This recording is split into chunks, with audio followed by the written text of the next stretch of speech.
çok az canlı vardır. Ayılar, buzlu Arktik'ten yemyeşil ormanlara kadar dünyanın dört bir yanında bulunurlar. Vahşi doğanın ve doğanın ham gücünün bir simgesidirler.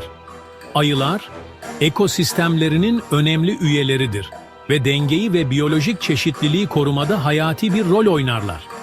Besin zincirinin en üstündeki avcılar olarak ayılar, av popülasyonlarını düzenlemeye, tohumların yayılmasına ve ormanların yenilenmesine katkıda bulunurlar.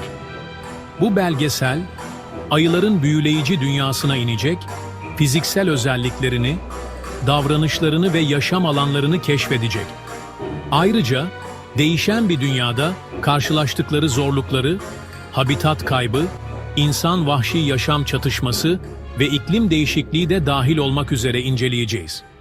Bu görkemli koruyucuların olağanüstü yaşamlarını keşfetmek için vahşi doğaya doğru bir yolculuğa çıkalım. Ursidae olarak bilinen ayı ailesi 8 farklı türden oluşur. Her tür, kendi özel ortamında gelişmek için benzersiz adaptasyonlar geliştirmiştir. Bu olağanüstü canlılara ve çeşitli yaşam alanlarına daha yakından bakalım. Boz ayı, en yaygın ayı türlerinden biridir. Kuzey Amerika, Avrupa ve Asya'da, ormanlarda, dağlarda ve otlaklarda bulunurlar. Kutup ayıları, Arktik'teki yaşama mükemmel bir şekilde adapte olmuşlardır ve foklar arayarak buz kütlelerinde dolaşırlar. Kara ayılar oldukça uyumludurlar ve Kuzey Amerika'da çok çeşitli habitatlarda yaşarlar. Asya, kara ayıları veya ay ayıları, Asya'daki ormanlarda bulunur ve yetenekli tırmanıcılardır. Hindistan ve Sri Lanka'da bulunan tembel ayılar, uzun, tüylü kürkleri ve belirgin, beyaz göğüs işaretleriyle tanınırlar. Güney Amerika'daki tek ayı türü olan gözlük ayısı, Ant dağlarında yaşar. En küçük ayı türü olan güneş ayıları, Güneydoğu Asya'nın yağmur ormanlarında bulunur ve uzun dilleriyle bilinir. Çin'in bambu ormanlarına özgü dev pandalar, çarpıcı siyah-beyaz kürkleriyle kolayca tanınırlar. Dev pandalar, neredeyse tamamen bambu ile beslenirler. Ayılar, güçlü vücutlara ve çeşitli fiziksel adaptasyonlara sahip güçlü hayvanlardır. Bu adaptasyonlar, doğal seçilimin gücünün bir kanıtıdır. Ayılar, en büyük kara avcıları arasındadır ve boyutları türler arasında değişir. Kutup ayıları 700 kilodan fazla olabilirken, güneş ayıları 70 kilodan daha hafiftir. Ayıların, soğuğa karşı yalıtım sağlayan yoğun bir kürk tabakası vardır. Her ayakta 5 parmak ve keskin, geri çekilemeyen pençeler bulunur. Ayıların olağanüstü bir koku alma duyusu vardır. İşitme duyuları keskindir ve görme yetenekleri yeterlidir. Ayıların çeşitli bir beslenme şekli vardır ve dişleri bunu yansıtır.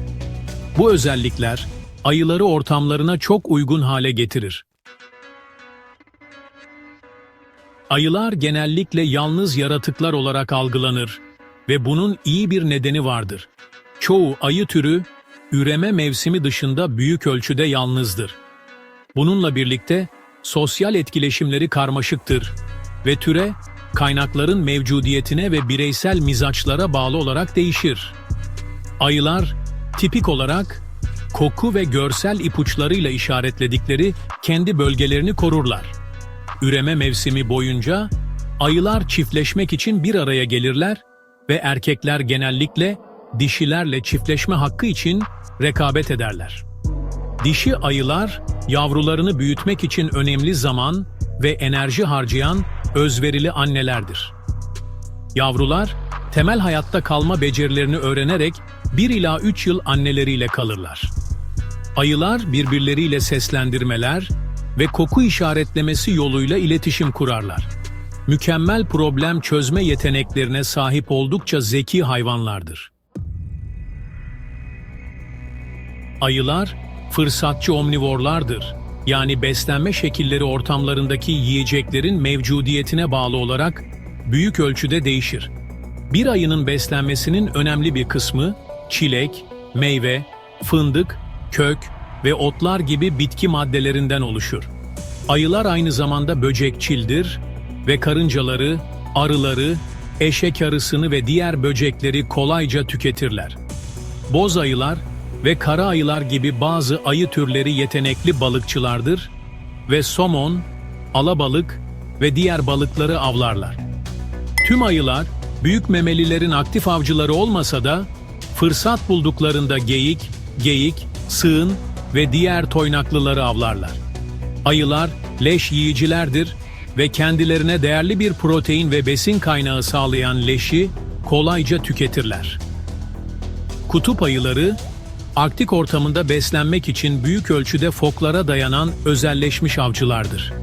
Bu çeşitli beslenme şekli, ayıların çeşitli ortamlara ve yiyecek bulunabilirliğine uyum sağlamasını sağlar.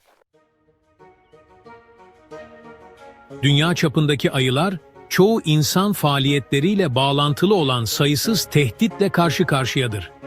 İnsan nüfusu arttıkça ayı habitatları küçülür ve bu da insan-ayı etkileşimlerinin ve çatışmalarının artmasına neden olur.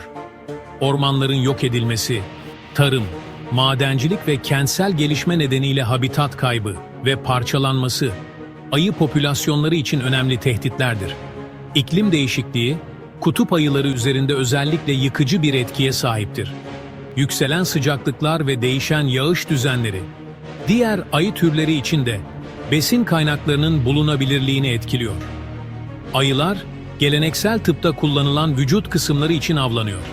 İnsan-vahşi yaşam çatışması artmakta ve bu da mal hasarına yol açmaktadır. Ayılar ayrıca kirliliğe karşı da savunmasızdır. Ayılar, kilit taşı türlerdir. Yani ekosistemlerinin sağlığını ve biyolojik çeşitliliğini korumada çok önemli bir rol oynarlar. Varlıkları veya yoklukları tüm besin ağı üzerinde domino etkisi yaratır. Ayılar önemli tohum dağıtıcılarıdır. Büyük miktarlarda meyve ve çilek tüketirler ve daha sonra tohumları dışkıları yoluyla dağıtırlar. Bu süreç, ormanların yenilenmesine ve bitki çeşitliliğinin korunmasına yardımcı olur. Ayılar, somon ve diğer balıkları tüketerek ve daha sonra besin açısından zengin karkaslarını ormana bırakarak besin döngüsüne katkıda bulunurlar. Besin zincirinin en üstündeki avcılar olarak ayılar, aşırı otlamayı önleyerek ve ekosistemde bir denge sağlayarak av popülasyonlarını düzenlemeye yardımcı olurlar. Ayılar, yuvalar oluşturmak ve toprağı çevirmek gibi diğer türlere fayda sağlayan şekillerde yaşam alanlarını değiştirirler. İnsan nüfusu genişledikçe ve ayı habitatlarına tecavüz ettikçe, çatışmayı en aza indirmek ve hem ayıları hem de insanların güvenliğini sağlamak için insan-ayı etkileşimlerini yönetmek esastır. Ayı habitatlarını korumak ve restore etmek, insan-ayı çatışmasını azaltmak için çok önemlidir ve korunan alanlar oluşturmayı ve vahşi yaşam koridorları oluşturmayı içerir. Ayıların insan besin kaynaklarına alışmasını önlemek için uygun atık yönetimi esastır. Halkı ayılar, davranışları ve ayıların yaşadığı bölgelerde nasıl güvende kalınacağı konusunda eğitmek, çatışmayı azaltmak için hayati önem taşır. Ayıların yaşadığı bölgelerdeki evleri ve işyerlerini ayıya dayanıklı hale getirmek, çatışmaları önlemeye yardımcı olabilir. Bazı durumlarda, insanlara alışmış veya kamu güvenliği için tehdit oluşturan ayıları yer değiştirmek veya başka bir yere taşımak gerekebilir. Bu, yalnızca eğitimli profesyoneller tarafından üstlenilmesi gereken karmaşık bir süreçtir. Etkili yönetim stratejileri, insanlar ve ayılar arasında barış içinde bir arada yaşamayı sağlamaya yardımcı olabilir. Ayıların karşı karşıya olduğu sayısız tehdide rağmen umut ışıkları var. Dünya çapındaki koruma çabaları fark yaratıyor ve bazı ayı popülasyonları iyileşme belirtileri gösteriyor. Türlerin kurtarılması programları, Amerikan kara ayısı ve boz ayı dahil olmak üzere çeşitli ayı türlerine fayda sağlamıştır. Yerel toplulukları ayı koruma çabalarına dahil etmek uzun vadeli başarı için esastır. Uluslararası işbirliği, yasa dışı vahşi yaşam ticareti gibi sınır ötesi koruma zorluklarını ele almak için çok önemlidir.